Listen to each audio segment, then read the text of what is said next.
We always knew when Bailey came over here that there was a chance that he wouldn't leave here, that he would find his connection, and that was a big reason for us coming back.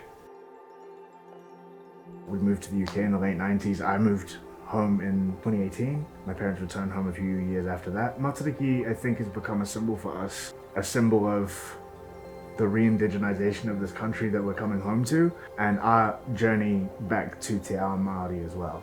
Matariki was not something that we even knew about growing up. I grew up in Australia, lived in England, and then coming back, learning more about it was pretty special for us, and then it's become something that's a bit more central to us as a whānau, to sort of celebrate and reconnect. And it probably wasn't until we went to Ōrākei last year for the Matariki celebrations that I really got an understanding and a sense of how important it was and how powerful it was seeing the sunrise and what it meant, the beginning of a new dawn.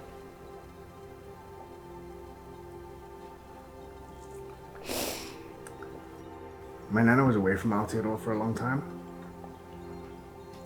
and so to celebrate Matariki, to be at the hautapu at Ōrākei for the first time, and for that also to be the time that we send her off to Puhutakao, that was It was very hard because it's saying mum's name to the stars and releasing in that, but with people who'd lost whānau, who were close or whānau and friends, but also it was the start of a new year without her, which was really hard, but good together. I think a powerful thing for me when we were up at Ōrākei and she was able to say goodbye and say mum's name was the rest of the people that were up on the mountain. And there were people from all over the world. It was so diverse, the crowd that were there, but the power was the same for everyone.